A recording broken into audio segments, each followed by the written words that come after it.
Good evening and welcome to today's news bulletin. Let's now take a quick look at the headlines. India's COVID-19 recovery rate reaches 94.37%. Serum Institute and Pfizer both seek emergency approval for respective COVID vaccines in India. Meghalaya Cabinet approves various policy proposals and draft guidelines. And Prime Minister Narendra Modi pays tribute to armed forces on Armed Forces Flag Day. The Health Ministry informed that the country registered 32,981 new COVID-19 infections. The total number of cases in the country has gone up to 96,77,203. The total active cases in the country is now at 3,96,729, with 39,109 new discharges in the last 24 hours. The total discharged number of cases is at 91,39,901 and the recovery rate is at 94.37%. Meghalaya registered two more COVID-19 related deaths yesterday, one from East Khasi Hills district and the other from West Garo Hills district, bringing the total toll to 120. The Directorate of Health Services informed that the state also registered 73 new COVID-19 cases, taking the total active cases in the state to 664. 61 patients have recovered on Sunday, taking the total number of recovered cases in the state to 11,453. Serum Institute of India and American pharmaceutical company Pfizer have both applied for emergency approval for the use of their vaccines in India. Their applications have been sent to the Drugs Controller General of India, which is a department under the Central Drugs Standard Control Organization of the Government of India. The DGCI is responsible for granting vaccine approvals.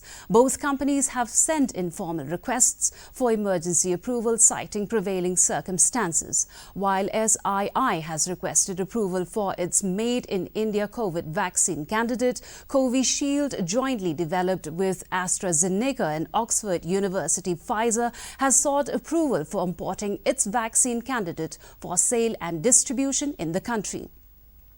Pfizer has already acquired approval from both the United Kingdom and Bahrain for the same.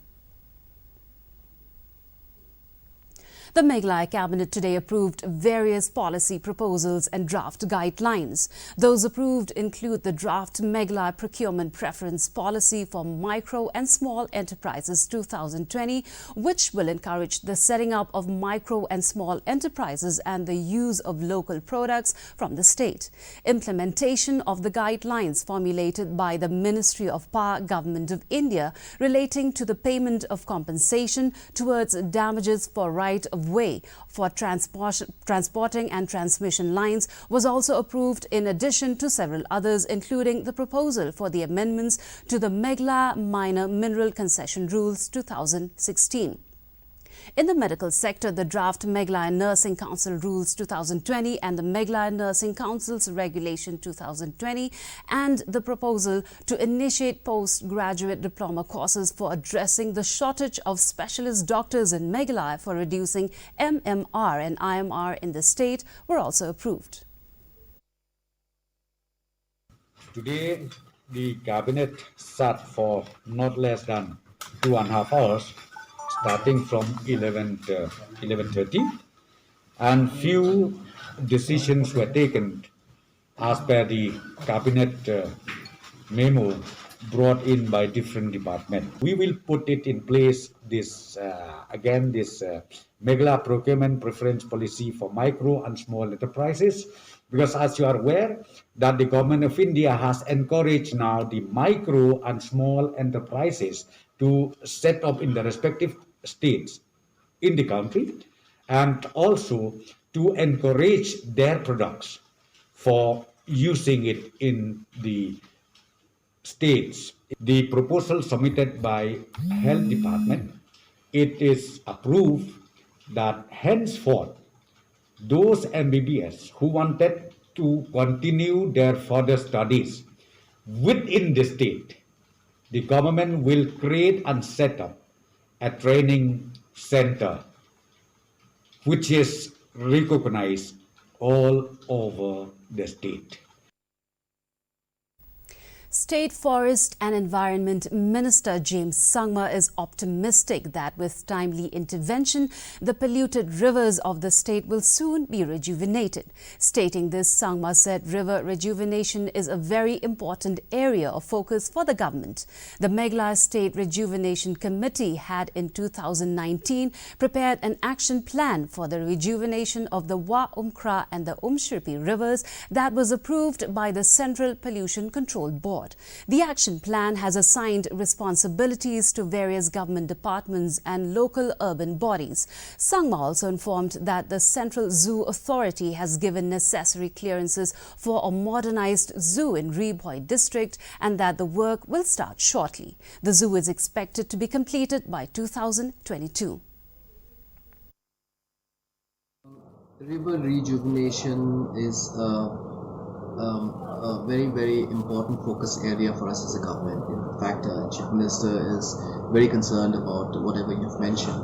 And for us also as a forest department, that we would like, in the future that this is not just for us, but for our future generations, that we put in a system and this system works and our rivers can breathe again. We need to bring in community participation and how we as a government can facilitate that participation. And we're looking at now new interventions in terms of river rejuvenation. We are working on it right now, and I wouldn't like to start counting my chickens before they hatch, but again, we are very optimistic. Armed Forces Flag Day is being celebrated across the country today. Extending his greetings on the occasion of Armed Forces Flag Day today, Prime Minister Narendra Modi said that the day marks a special occasion to express gratitude to our armed forces and their families. He said India is proud of their heroic services and selfless sacrifice. Vice President M. Venkaiah Naidu has called upon everyone to collectively show their gratitude to the martyrs, disabled soldiers and their families by voluntarily contributing towards the Armed Forces Flag Day Fund. State Minister of Agriculture Bantedor Lingdor recently felicitated 85 accredited social health activists CNRD block of Asha of Maurinkneng block and Maurinkneng CNRD block as a sign of appreciation of their hard work. Speaking on the occasion, Bantedor Lingdor said that the efforts made by ASHA workers in the fight against COVID-19 are unfathomably immense. He further said that the felicitation is but a symbol of the love that the people of the area have towards them.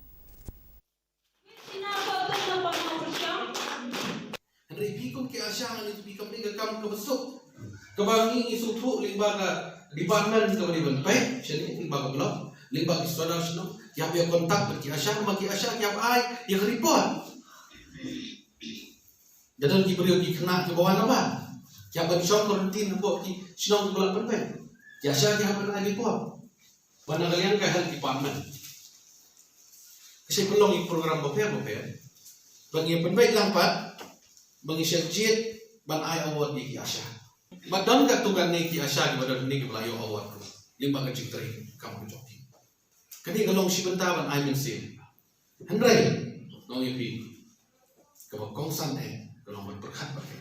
Nak benta ke safety but nak benta ke yo ka korang.